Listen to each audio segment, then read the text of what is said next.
Hallelujah.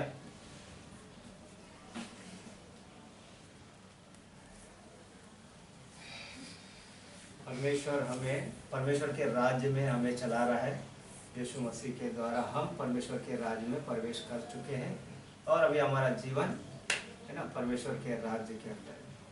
तो अब हम लोग जो जीवन जी रहे हैं उसमें है ना हमारा जो जीवन है इसमें जीने का हम लोग का जो रास्ता है, ये जो रास्ता है परमेश्वर ने हमारे हाथों में दे के रखा है ना। परमेश्वर ने हमारे हाथों में दे के रखा है कि हम अपनी इच्छा के अनुसार जिंदगी जिए। परमेश्वर तो भी बोलता है संकट के समय तुम लोग मुझे पुकारो, संकट के समय तुम मुझे पुकारो मैं तुम्हें छुड़ाऊंगा। भजन संहिता 50:15 के अंदर वचन में बोलता है, भजन संहिता 50:15 में बोलता है संकट के समय तुम मुझे पुकारो मैं तुम्हें छुड़ाऊंगा।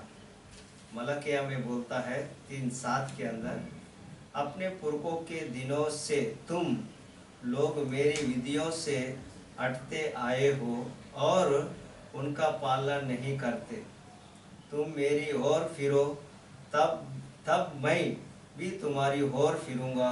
सेनाओं का यहोवा की यही वचन है। परंतु तुम पूछते हो हम किस बात में फिरे, है ना, हम किस बात में फिरे। तो यीशु मसीह से है ना परमेश्वर पिता से लोग भी सवाल करते थे उस टाइम पे लोग भी सवाल करते थे। मगर परमेश्वर क्या चाहता है कि संकट के समय तुम मुझे पुकारो ताकि मैं तुम्हारी रक्षा कर सकता हूँ।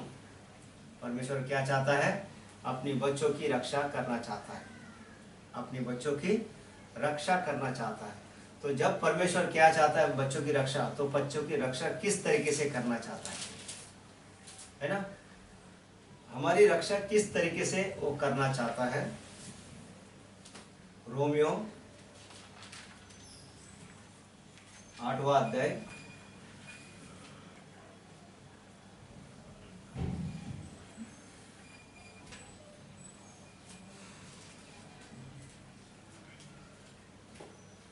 8 का 32 का वचन।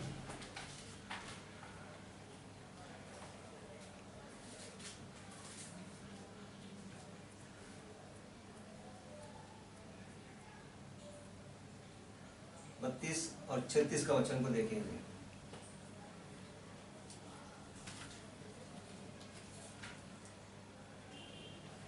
रोमियो 8वां अध्याय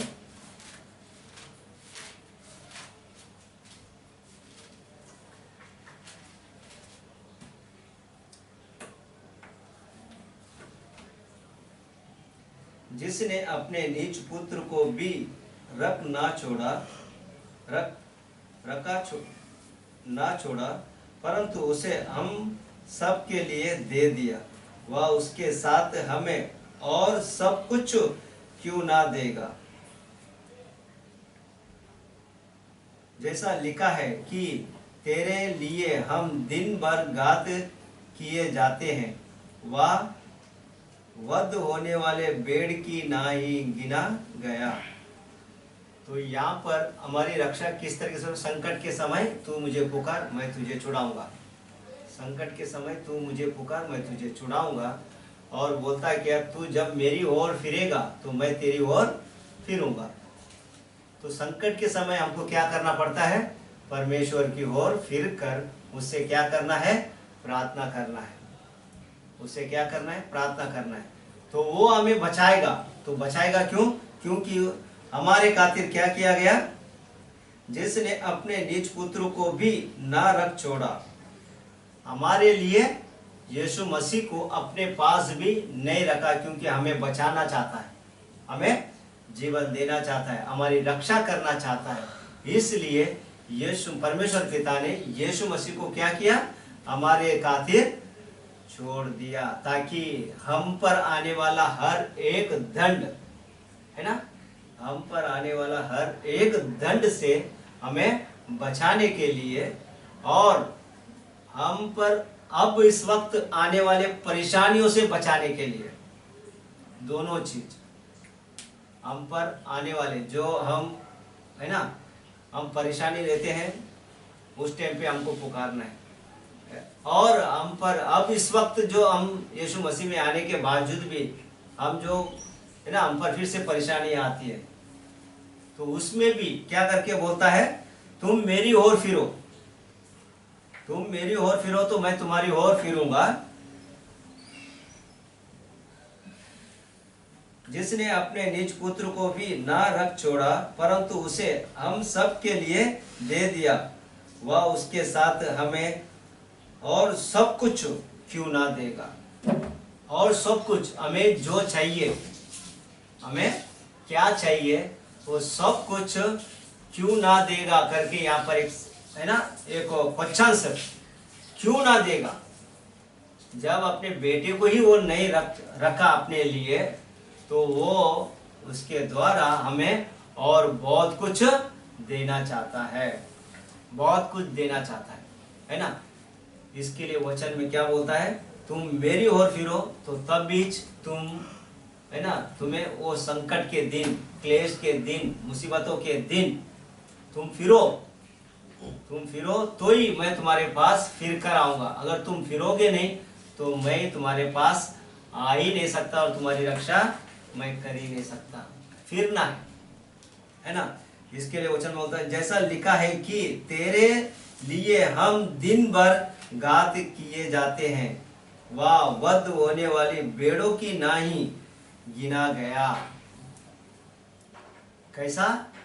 वध होने वाले भेड़ जैसा ऊन कतरते ना, उस भेड़ को जैसा ऊन कतरते उस तरीके से हमारे खातिर, हमारे बचाने के खातिर, हमें आशीष देने के खातिर, हमें और भी बहुत ही अच्छा रखने के खातिर, और हमारे विरुद्ध में लड़ने वालों से लड़ने के खातिर, हमारे विरुद्ध में लड़ने वालों से लड़ने के खातिर भी हमें क्या किया, बचाने के लिए यीशु मसीह को हमारे खातिर दे दिया, हमारे खातिर दे दिया, ताकि हमारी रक्षा हो, हमारी रक्षा हो।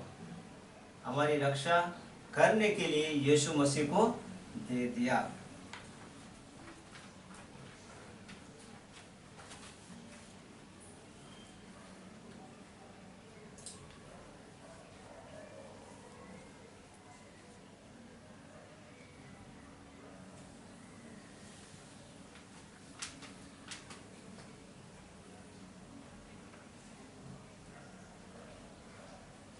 अय्यूब 22:22 में,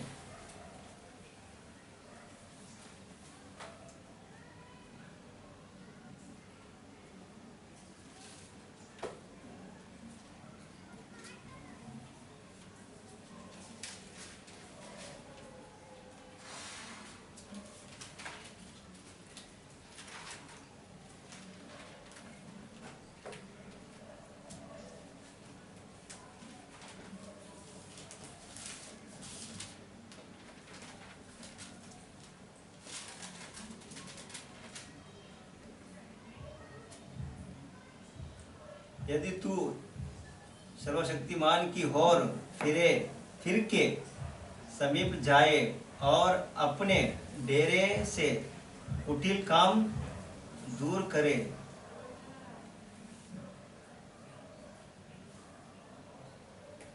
उसके मुंह से शिक्षा सुन ले और उसके वचन अपने मन में रख ले। क्या करके बोलता है अय्यूब यहाँ पर, उसके मुंह से शिक्षा सुन ले और उसके वचन अपने मन में रख ले, है ना। यीशु मसीह को हमारे खातिर क्यों दिया है, यीशु मसीह को हमारे खातिर क्यों दिया है, ये बातों को क्या करना है, किससे सुनना सीखना है, परमेश्वर पिता के पास जाकर सुनना और सीखना चाहिए, और हमारे मन में रखना चाहिए कि क्यों परमेश्वर पिता ने हमारे खातिर यीशु मसीह को इतना सारा तकलीफ उठाने दिया, है ना। वो दिन भर घात किया गया होता है, दिन भर, यानी सुबह से लेकर क्रूस पर चढ़ने तक उसको क्या हुआ, मारते गए मारते गए मारते गए मारते गए, दिन भर घात किया गया। किसके लिए? हमारे खातिर और हमारी रक्षा होने के खातिर। तो ये सब काम क्यों हो रहा है, यीशु मसीह पर क्यों इतना दंड दिया जा रहा है, हमारी रक्षा के लिए ही दिया जा रहा है ना, हमारी रक्षा के लिए, हमारे जीवन के लिए, और हमें बचाकर रखने के लिए, और हमें अनंत काल का जीवन देने के लिए, है ना, हमें अनंत काल का जीवन देने के लिए। तो हमको सीखना क्या है? अभी परमेश्वर के मुंह से निकला क्या है? मेरे पास आ, मेरे पास बैठ, है ना, यिर्मयाह 33:3 क्या करके बोलता है? तू मेरे पास आ, तेरी बातों को मुझे बता, मैं तेरी प्रार्थना को सुनकर मैं तुझे उत्तर दूंगा। जो बातें अभी तू समझता नहीं, वो बड़ी बड़ी और कठिनाई बातें जो तू अब समझता नहीं, मैं वो तुझे बताऊंगा। तो हमारे जीवन में जब संकट और मुसीबतों का पहाड़ आता है ना, संकट और मुसीबतों का पहाड़, आज इस दुनिया में सबके जीवन में परेशानी चालू है। आज इस दौर में, जो आज इस दौर में है, जो आज चल रहा है, ये दौर कैसा है? सबसे पूरी दुनिया में संकट का दुनिया है। एक आदमी से डर कर ही जिंदगी जी रहा है, एक के सामने एक खड़ा रह के बात नहीं करता, है ना। और जो मास्क हम लोग पहनते हैं, उस मास्क को अगर खोल के रखे तो दूसरा फट से चिल्लाता है, तुमने मास्क क्यों नहीं पहना भाई, पहला मास्क पहन। हर एक आदमी को किसका डर है? खुद के जीवन के लिए डर है कि मैं इस भाई की वजह से मेरी मौत तो नहीं हो रहा है ना, ये भाई मेरे को हाथ लगाने से मेरे को तकलीफ तो नहीं आएगा, मौत, है ना, ऐसा डर। तो परमेश्वर यहाँ पर भी क्या बोलता है? डर मत, मैं तेरे संग हूं, तेरा ढाल हूं और अत्यंत बड़ा फल हूं। युद्ध तेरा नहीं है, मेरा है, पलटा लेना मेरा काम है। क्या बोलता है? ऐसे बड़ी माँ बीमारी से, है ना, इतनी बड़ी महामारी से भी यीशु मसीह क्या बोलता है? यीशु मसीह को दिया क्यों? दिन भर जो घात किया गया, ये आने वाले बड़े बड़े बीमारियां इससे पहले भी आके गए हो गए, हम लोग तो देखे नहीं, मगर हमारे जीवन में जो देखा है ना, इससे पहले भी कुछ अलग का घटना घट रहा था, और इसके बाद अभी जो आया ये घटना अलग है ना। ऐसे एक एक जब हमारा जीवन है, जब इंसान जन्म लेता है तो उसके पीछे कुछ ना कुछ कहानी उसके जीवन में आता ही आता है। आज हमारे जीवन में ये कहानी है, मगर हमारे बाप दादों के जमाने में उनके जीवन में अलग कहानी है ना, उनके जीवन में अलग कहानी है। मगर परमेश्वर एक है, वो क्या बोलता है? मेरी ओर फिरो तो मैं तुम्हारी ओर फिरूंगा। संकट के समय तुम मुझे पुकारो, है ना, संकट के समय तुम मुझे पुकारो, मैं तुम्हें छुड़ाऊंगा। युद्ध तेरा नहीं है, मेरा है, पलटा लेना मेरा काम है, और मैं ही बदला दूंगा, है ना। मेरे वचन से तुम्हारी रक्षा होता है या नहीं होता है? मेरे वचन से तुम्हारी रक्षा होता है या नहीं? मैं अपनी मुंह की तलवार से तुम्हारे साथ युद्ध करने आने वाला हूं। तो युद्ध करने के लिए जब हम लोग पुकारते हैं, किसको? यीशु मसीह को, परमेश्वर पिता को पुकारते हैं कि मेरे जीवन में ये संकट चालू है, ये परेशानी चालू है, ये बीमारियां चालू है, इससे बचाने वाला सिर्फ तू ही है, और मुझे बचा ले। तब वो बोलता है मैं अपनी मुंह की तलवार से तुम्हारे साथ लड़ने के लिए आने वाला हूं। तो वो लड़ेगा किससे? हमसे नहीं। हम जब पुकारते हैं तो हमारे विरुद्ध में जो बीमारियां है ना, जो बीमारियां, आज तो कैंसर विंसर का नाम लेना भी एकदम कचरा जैसा बात हो चुका है ना।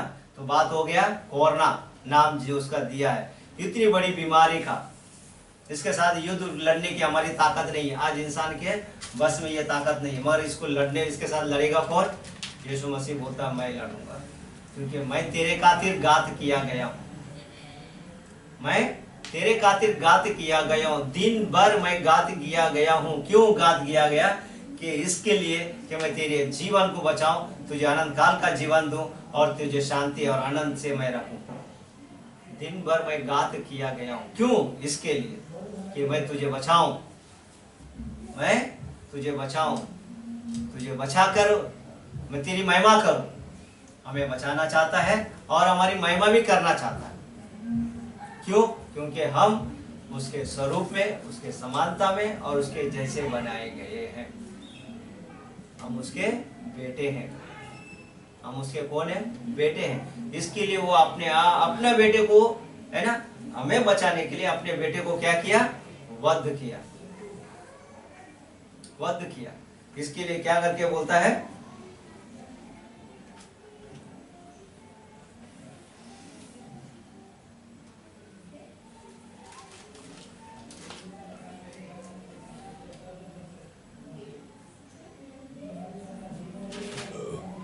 इब्रानियों 13 में 8 का वचन पढ़ेंगे। इब्रानियों 13 में 8 का वचन।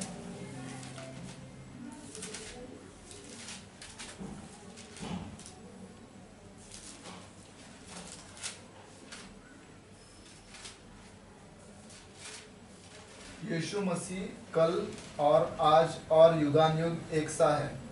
यीशु मसीह कल और आज युगानुयुग एक सा है ना।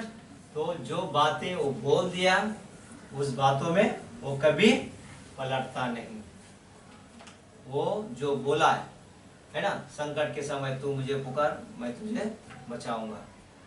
तू मेरे पास आ, मुझसे प्रार्थना कर, तेरी प्रार्थना को सुनकर, है ना, तेरी विनती निवेदन को सुनकर मैं तुझे उत्तर दूंगा। जो बातें अभी तू समझता नहीं, वो बड़ी बड़ी कठिनाई बातें मैं तुझे बताऊंगा। तो हमें क्या बोलता है यीशु मसीह? यीशु मसीह कल और आज और युगों-युगों वो जो बात बोल दिया वो जैसा है वैसा ही है। वो बदलता नहीं, है ना। वो बदलता नहीं। अपनी बातों को जो बोल दिया वो बदलता नहीं। तो इसके लिए हम फिर से रोमियो 8वां अध्याय में फिर से जाते हैं।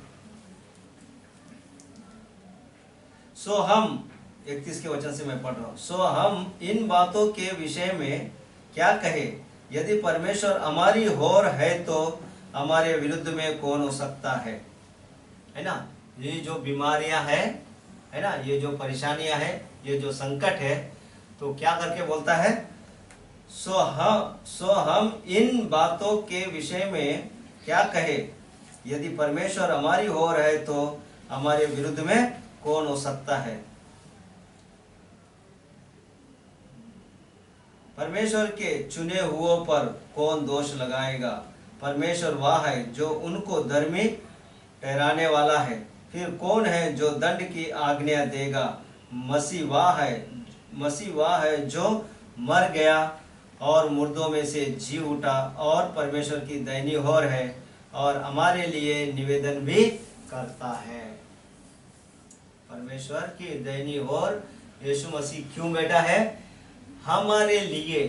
क्योंकि हमारी जो परिस्थिति है ना, हमारे दिन भर में दिन परिस्थिति कुछ ना कुछ आते ही रहता है ना, कुछ ना कुछ परिस्थिति आते ही रहता है।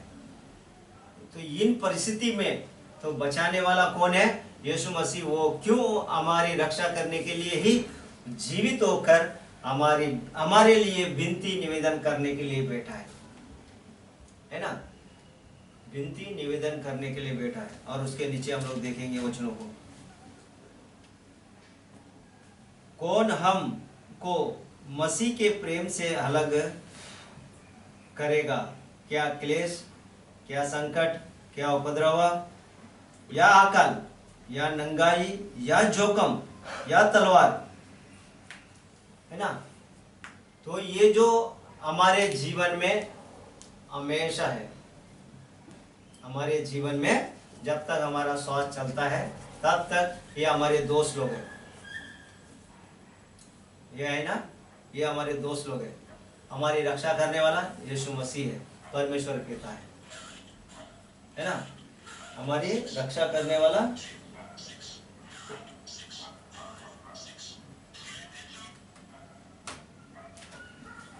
रक्षा करने वाला यीशु मसीह है। क्या बोलता है?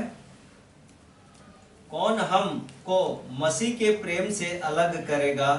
क्या क्लेश, या संकट, या उपद्रव, अकाल, या नंगाई, या जोखम, या तलवार। ये इतने सारे चीज है ना, ये जो हमारे जीवन में दोस्त लोग हैं, जन्म लिया है तो ये हमारे साथ के दोस्त लोग हैं, ये हमारे दोस्त लोग हैं, हमारे साथ चलने वाले।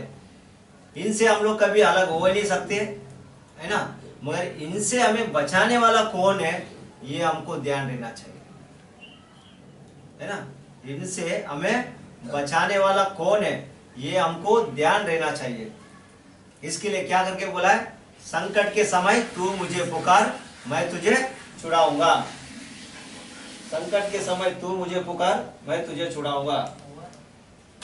संकट के समय तू मुझे पुकार मैं तुझे छुड़ाऊंगा। तो हमको क्या करना है, संकट आया तो फिरना किधर है, हमको यीशु मसीह के पास। जब हम लोग फिरेंगे तो वो हमारे पास आएगा, तब भी हम लोग हमारे पास उसके साथ जा सकते हैं। अगर हम लोग नहीं फिरेंगे तो हमारी रक्षा करने वाला कोई नहीं, हमारी रक्षा करने वाला कोई नहीं। हमको फिरना है, जब जाकर ही ये जो क्ले है ना, कितने सारे चीजें हैं फिर से एक बार देख लेंगे हम लोग, इसको गिनेंगे। क्लेश, संकट, उपद्रव, आकाल, नंगाई, जोखम, तलवार, ये 7 चीज है ना, ये 7 चीज है जो हमारे साथ दोस्ती बनकर रहते हैं।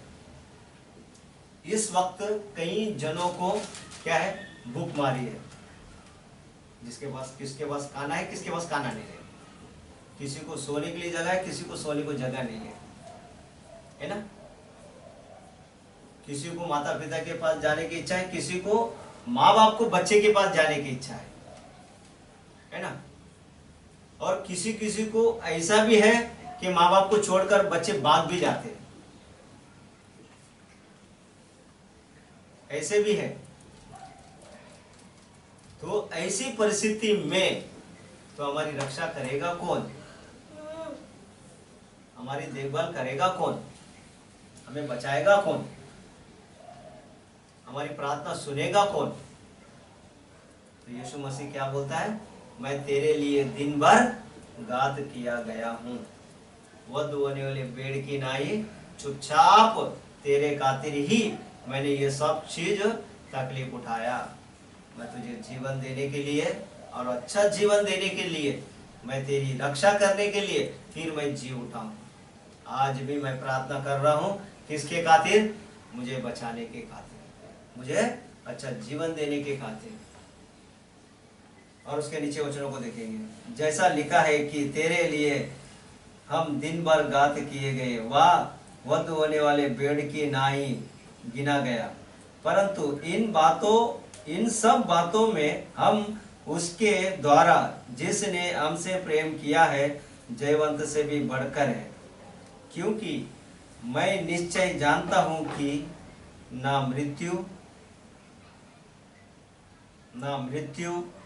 ना जीवन ना स्वर्गदूत ना प्रधानता ना वर्तमान ना भविष्य ना सामर्थ ना ऊंचाई ना गहराई ना कोई और सृष्टि हमें परमेश्वर के प्रेम से जो हमारे प्रभु यीशु मसीह में है अलग कर सकेगी, है ना।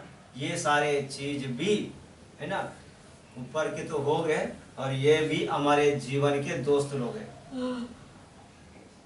ये भी क्या है, हमारे जीवन के, जब तक हमारा श्वास चलेगा, जब तक हमारा श्वास चलेगा तब तक ये हमारे दोस्त लोग हैं, ये हमारे साथीदार लोग हैं। ये हमसे दूर कभी जाते नहीं, कभी नहीं जाते, है ना। क्या क्या है,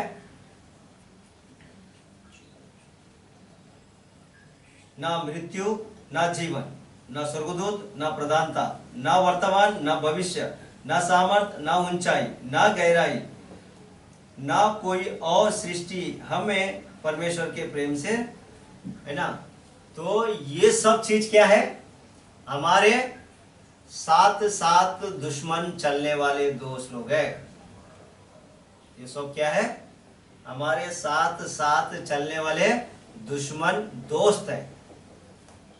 कौन है ये दुश्मन दोस्त, ये साथ साथ रहकर चलने वाले, ये जीवन के लिए नहीं हमें चलाते, है ना, मगर इनके साथ साथ हम रहते टाइम पे अगर हम वचन पर बराबर स्थिर रहेंगे तो हमको ध्यान देना चाहिए, ये जो हमारे दोस्त लोग हैं, जो दुश्मन है ये हमारे दोस्त है ना। ये जो दोस्त लोग हैं जो हमारे साथ साथ चल के हमें परेशानी देते हैं, इनसे बचने के लिए हम किधर जाते हैं, है ना। हमारी रक्षा होता है क्या, हमें मालूम होना चाहिए कि हमारी रक्षा करने वाला कौन है। हमें मालूम होना चाहिए हमें जीवन देने वाला कौन है, हमें जगत जन्म देकर जगत के अंत तक संभालने वाला कौन है, उसके कौन से वचन है जो हमें जीवन दे सकते हैं,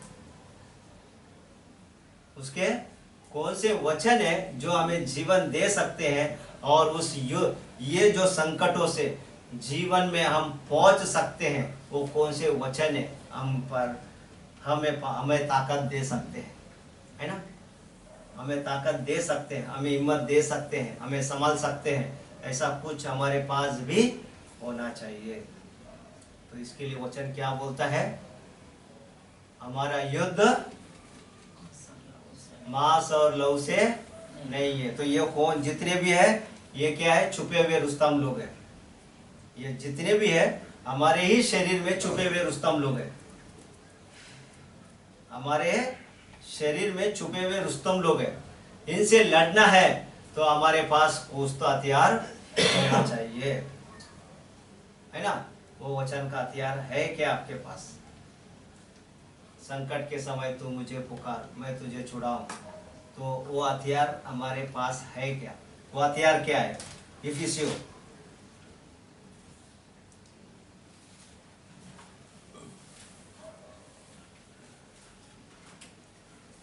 6 अध्याय 10 से पढ़ेंगे।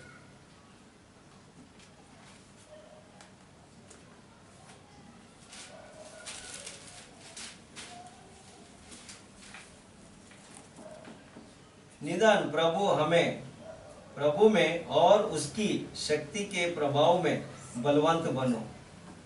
क्या बनना है, निदान प्रभु में और उसकी शक्ति के प्रभाव में बलवंत बनो। परमेश्वर के सारे हथियार बांध लो कि तुम शैतान की युक्तियों के सामने खड़े रह सको, क्योंकि हमारा यह मल्ल युद्ध लहू और मांस से नहीं, परंतु प्रधानों से, अधिकारियों से और इस संसार के अंधकार के हाकिमों से और उस दुष्टता की आत्मिक सेनाओं से जो आकाश में है ना, जो आकाश में। मगर ये आकाश में है बोलकर हम लोग को दूर नहीं जाना है, बल्कि वो हमारे दोस्त लोग हमारे साथ ही साथ रहते हैं, है ना।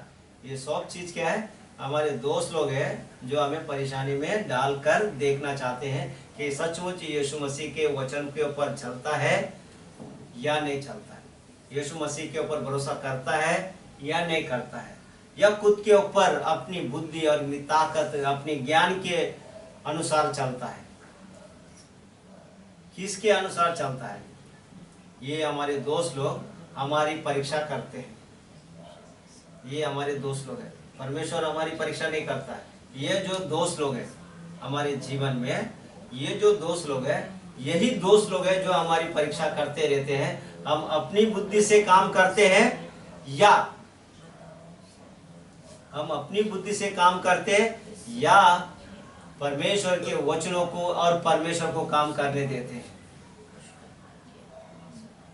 परमेश्वर के वचनों को या परमेश्वर को काम करने देते हैं। किसको काम करने देते हैं, हम परमेश्वर को काम करने दे रहे हैं या अपनी बुद्धि, अपनी ताकत या अपना ज्ञान से काम कर रहे हैं, किसको काम करने दे रहे हैं। तो जब हम अपनी बुद्धि अपनी ताकत लगाएंगे तो हम उसका सामना कर नहीं सकते, क्योंकि वो दिखते नहीं है, वो दिखते नहीं है, वो दिखते नहीं तो हम सामना किसके करेंगे, क्योंकि ये हमारे युद्ध मांस और लहू के साथ नहीं है। हमारा युद्ध मांस और लहू के साथ नहीं है। तो हमारा युद्ध जब मांस और लहू के साथ नहीं है तो फिर हम शरीर की बुद्धि और ज्ञान के साथ अगर लड़ने जाए तो किससे लड़ेंगे। तो हमारी लड़ाई क्या है ना, गढ़ों को ढा देना। क्या, इसीलिए परमेश्वर के सारे हथियार बांध लो। परमेश्वर के सारे हथियार, वो कौन से हथियार है कि तुम बुरे दिनों में सामना कर सको और सब कुछ पूरा करके स्थिर रह सको। सो सत्य से अपनी कमर कसकर धार्मिकता का झिलम पहन कर, सत्य से अपनी कमर कसना चाहिए। सत्य से अपनी कमर कसना चाहिए। सत्य क्या है? यीशु मसीह पर विश्वास करना ही सत्य है। परमेश्वर पिता पर विश्वास करना ही सत्य है। परमेश्वर पिता ने मेरे खातिर यीशु मसीह को वध होने के लिए दिया है, क्योंकि मेरे जीवन बचाने के लिए। यह विश्वास करना सत्य है। यह विश्वास हमको करना चाहिए कि यीशु मसीह को मेरे खातिर परमेश्वर पिता ने क्या किया? दांव पे लगा दिया। क्या कर दिया? दांव पे लगा दिया, ताकि मेरा जीवन बचे। सत्य से अपनी कमर कसकर और धार्मिकता का झिलम पहनकर। धार्मिकता का झिलम क्या है? वो है यीशु मसीह, जो धार्मिकता से अपना जिंदगी जिया, उस पर पूरा विश्वास करना चाहिए। धार्मिकता का झिलम पहनकर और पाँवों में मेल के सुसमाचार, पाँवों में मेल के सुसमाचार की तैयारी जूते पहनकर। सुसमाचार क्या है? जो तुम्हारे पास आज है वचन, क्या है? मेल मिलाप का, है ना, मेल मिलाप का सुसमाचार और जीवन का सुसमाचार और आनंद का सुसमाचार और शांति का सुसमाचार और जीवन का सुसमाचार। ये जो है किसके पास है? वो तुम्हारे पास है, जो परमेश्वर ने तुम्हें दे के रखा है ना। जब तुम इनको लेकर चलोगे तो वही रक्षा तुम्हारी करेगा। तुम भलाई करना जानते हो तो बुराई करने वाला तुम्हारे विरुद्ध में कोई नहीं। तुम अगर भलाई करना जानते हो तो तुम्हारे विरुद्ध में बुरा करने वाला कोई नहीं। तो आपके पास क्या होना चाहिए? परमेश्वर का वचन होना चाहिए और परमेश्वर के वचनों का ढाल अपने जीवन में होना चाहिए। पाँवों में मेल मिलाप का सुसमाचार की तैयारी जूते पहन लो और उनके साथ विश्वास का ढाल लेकर स्थिर रहो। विश्वास का ढाल, है ना, विश्वास का ढाल। विश्वास आपका भी है और विश्वास यीशु मसीह भी है। विश्वास आपका भी है और विश्वास नाम किसका है? यीशु मसीह का है। विश्वास कौन है? यीशु मसीह है, जो परमेश्वर पिता ने अपने कामों को पूरा करने के लिए यीशु मसीह को भेजा। यीशु मसीह ने अपने काम में ईमानदार और सच्चा निकला, वो विश्वास योग्य है। परमेश्वर पिता ने यीशु मसीह को जो भेजा, जा ये मेरा काम कर, वो काम करने में यीशु मसीह पूरा का पूरा विश्वास योग्य निकला। तो हमारा विश्वास यीशु मसीह पर विश्वास करना चाहिए और हमारा विश्वास भी होना चाहिए कि यीशु मसीह ही मेरे खातिर, है ना, मेरे खातिर ये कामों को किया है। इस तरीके से विश्वास हमारा भी होना चाहिए। विश्वास का ढाल लेकर स्थिर रहो, जिससे तुम उस दुष्ट के सब चलते हुए तीरों को बुझा सको, है ना, तीरों को बुझा सको। दुष्ट के तीर, दुष्ट के तीर क्या है? दुष्ट के तीर क्या है? दुष्ट के तीर क्या है? 2 कोरिन्थियों 10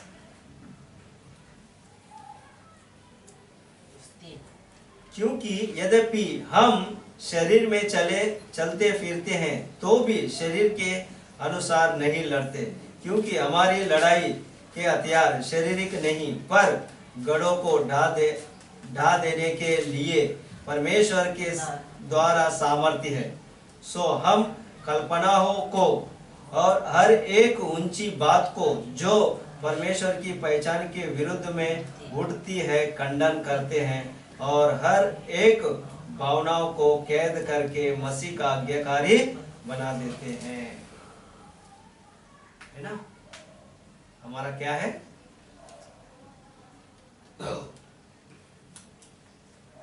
उस दुष्ट के सब चलते हुए तीरों को बुझा सको। उस दुष्ट के तीर क्या है, हमारे मन के कल्पना है।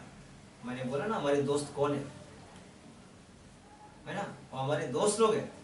हमारा दोस्त कौन है, हमारे मन में चलने वाले जो सोच कल्पना हम लोग तैयार करते हैं, है ना। जो हमारी सोच कल्पना तैयार हम जब करते हैं तो हम परमेश्वर से अलग हो जाते हैं, है ना। परमेश्वर से हमारा रिश्ता हम तैयार करते, इसके लिए हम अलग हो जाते हैं। हम तैयार करते, इसके लिए हमारे रिश्ता परमेश्वर से अलग होता है।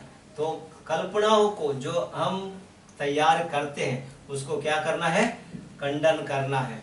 और इसको कैसे, यीशु मसीह के नाम से, है ना, दिया हुआ अधिकार, मत्ती 10:1-8 का वचन का अधिकार आपके पास है। वो अधिकार से क्या करना है, हमारे विचारों को, हमारे कल्पनाओं को हम जो तैयार करते हैं परमेश्वर के विरुद्ध में, उसको क्या करना है, तोड़ना है और बांधना है। मत्ती 18 के वचन को लेकर, है ना, मत्ती 18 वचन को लेकर उसके बाद उसके ताकत को बांधना है।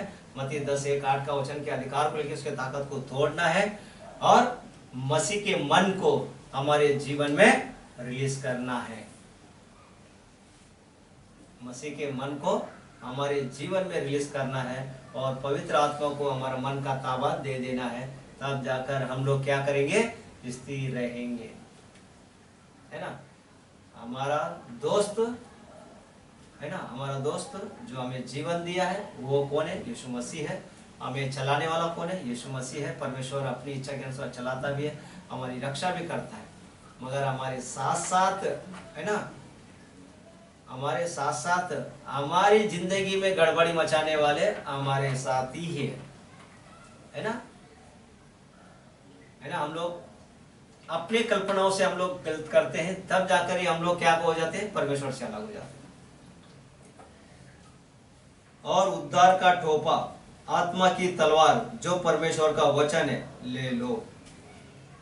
क्या है, उद्धार का टोपा और आत्मा का वचन, परमेश्वर का वचन है, उसको क्या करना है, लेके रखना है। जैसा मैंने अभी बताया, मन के अंदर कल्पना जितने भी होते हैं उसको क्या करना है, मत्ती 10:1-8 के वचन के अधिकार से लेकर हमारे मन के अंदर से उस बुराई को उखाड़ना है। मत्ती 18 वचन लेकर उसके ताकत को बांधना है। मत्ती 10:1-8 का वचन के अधिकार को लेकर उसकी ताकत को तोड़ना है। फिर यीशु मसीह का छुटकारे को रिलीज करके मसीह का मन को हमारे अंदर रिलीज करना है और पवित्र आत्मा को हमारे मन का ताबा देना है। वचन का, है ना, परमेश्वर की आत्मा का वचन का तलवार जो हमारे अंदर हमको इस तरीके से हमारे जीवन में लेना चाहिए। तब जाकर हम अपने खुद की जीवन की रक्षा सुरक्षा कर सकते हैं। दूसरों की रक्षा हम कर ही सके या ना कर सके, मगर खुद के जीवन में चलने वाले मुसीबतों से, बीमारियों से, संकटों से, है ना, तुम बच सकते हो, बच सकते हो। पहले खुद को बचाओ। इसके लिए वचन में बोलता है, धीरज से अपने प्राणों की रक्षा करो, अंत दिन में मैं तुम्हें जिला उठाऊंगा। तो परमेश्वर चाहता है कि तुम बचो, है ना। परमेश्वर चाहता है, वचन में बोलता है, तुम क्यों मरो। वचन में क्या बोलता है, तुम क्यों मरो, दुष्ट क्यों मरे, है ना। परमेश्वर की इच्छा नहीं है हम दुष्ट है, ऐसा भी नहीं है। तुम क्यों मरे करके ये परमेश्वर की इच्छा है, क्यों मरे। हम परमेश्वर को नहीं जानते, इसके लिए मर रहे। अगर परमेश्वर को जान गया और उस पर भरोसा करना सीखे और विश्वास करना सीखे तो हमें कोई भी तकलीफ नहीं आएगा। बाकी परेशानी तो रहता है जिंदगी में, वो चलते रहेगा, है ना। आज के इस दौर में कई जनों को पैसे की जरूरत है। आज का ये जो समय है ना, कितने जनों को पैसे की जरूरत है ना। तो इस टाइम पे वो आदमी क्या करेगा, जब उसके घर के कुछ चाहिए तो पैसा नहीं है तो वो खरीद नहीं सकता, मगर उसको क्या करना है, वचन के द्वारा, है ना। ऐसे आदमी लोग को क्या बोलता है परमेश्वर, यीशु मसीह, मनुष्य भूखा मर नहीं सकता, मगर परमेश्वर के वचन से वो जीवित रह सकता है ना। तो हमको मालूम होना चाहिए कि मेरा पास वचन है, तो मैं उसमें जी सकता हूँ, मैं उसमें युद्ध लड़ सकता हूँ, मैं अपने शरीर की रक्षा कर सकता हूँ, मैं अपनी जीवन की रक्षा कर सकता हूँ। ये मालूम होना चाहिए। हम परमेश्वर के राज्य के अंदर है तो हमारी रक्षा करने वाला परमेश्वर है, क्योंकि राज उसका है और रक्षा करने वाला भी वही है। तो हमको मालूम होना चाहिए परमेश्वर के राज्य का क्या है, वचन ही है। परमेश्वर का राज्य क्या है, वचन है। वो खुद आकर आपके कान के नीचे नहीं बजाएगा, ना खुद आकर कुछ आशीष देगा, है ना आज से कुछ कान के नीचे नहीं बजाएगा और आज से कुछ देगा नहीं, मगर उसका राज्य क्या है, वचन है। उसका राज्य क्या है, वचन है। वचन से आपको आशीष देगा, वचन से तुम्हें संभालेगा, वचन से रक्षा करेगा, वचन से ही युद्ध लड़ेगा, सब कुछ काम करेगा वचन से ही करेगा। तो आपको वचन को मालूम होना चाहिए। वचन मालूम हुआ तो ही आप अपने जीवन का हर एक परिस्थिति में अपना जीवन को चला सकते हो। कैसा चलाना है वो आपके हाथ में, चलाना कैसा है वो आपके हाथ में। परमेश्वर अपने हाथ में नहीं लेगा, वो आपके हाथ में। आप परमेश्वर के पास जाओ तो परमेश्वर आपके पास आएगा, है ना। रोमियो 10वां अध्याय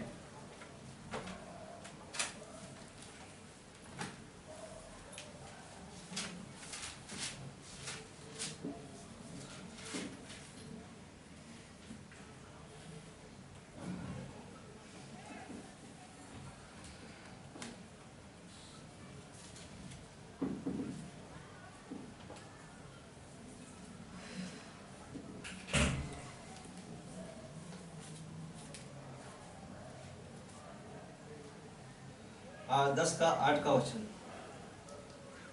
परंतु क्या कहती है, या कि वचन तेरे निकट, तेरे मुंह में और तेरे मन में, या वही विश्वास का वचन है जो हम प्रचार करते हैं।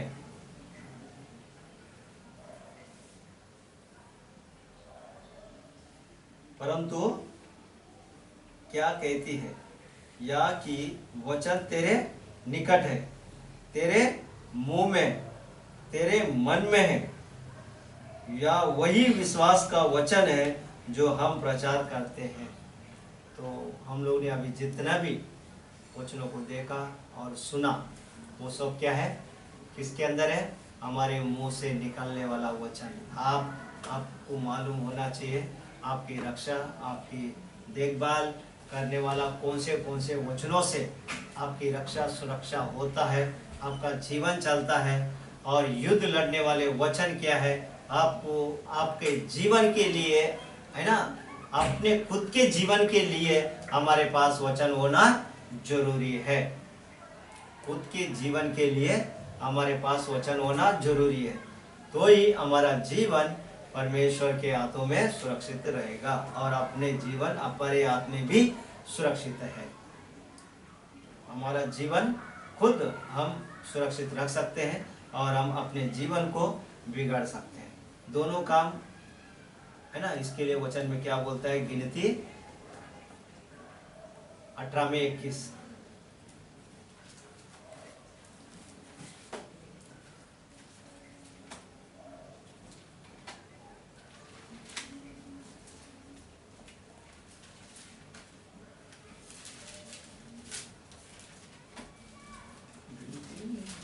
नीति वचन, तेरे मुंह में जीवन और मृत्यु। नीति वचन कहता, हाँ नीति वचन।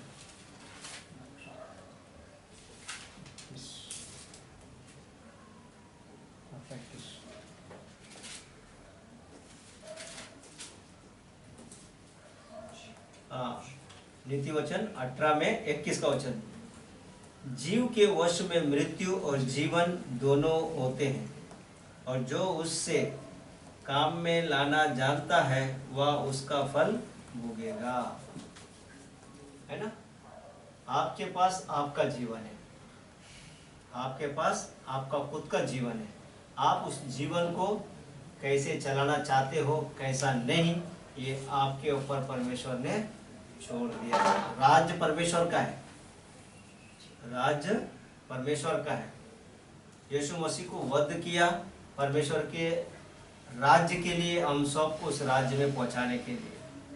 मगर चॉइस हम करते हैं कि हम परमेश्वर के राज्य में जाना चाहते हैं या परमेश्वर के राज्य से अलग जाना चाहते हैं। जीव के वश में, जबान के वश में जीवन और मृत्यु। अगर हम जीवन के वचनों को ढूंढकर और जीवन को लाते हैं तो हमारा जीवन सुखमय है। अगर जीवन को छोड़कर, है ना, जीवन को छोड़कर हम दूसरे वचनों को लेते हैं तो परेशानी हमारे साथ ऑलरेडी है और तुम उसको और ताकत देते हो। कल्पनाओं को खंडन करना बंद कर दिया, है ना। हमारे सोचों को हम लोग खंडन नहीं करेंगे तो वो बढ़ते बढ़ते हम भी, वो तो ऑलरेडी है और हम उसको क्या करते हैं, अपनी ओर से उसको जीवन देते हैं, है ना। हमारी तरफ से उसको जीवन देते हैं ताकि वो हमारे जीवन में बहुत आयक से काम करे। तो हमारे वश में क्या है, जीवन और मृत्यु दोनों भी है। हम जिसको चाहे उसको जीवन दे सकते हैं। बुराई को जीवन दो तो बुराई जीवन हमारे जीवन में काम करेगा, अच्छाई को जीवन दो हमारे जीवन में अच्छाई काम करेगा। दोनों भी काम हमारे ही वोटों से निकलता है और हम ही उसको जीवन देते हैं।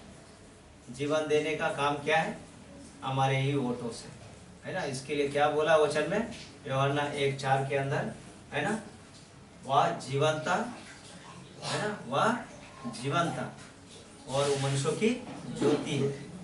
और वही जीवन के वचनों को हम कैसे इस्तेमाल करते हैं, क्योंकि वो आज हमारे अंदर है। तुम जगत की ज्योति हो करके वचन में बोलता है, तुम जगत के नमक हो। तो फिर हम सब कुछ है तो हम क्या है, हम अपने जीवन को कैसे इस्तेमाल करते हैं। परमेश्वर हम सबको इन वचनों से आशीष करें। आमीन।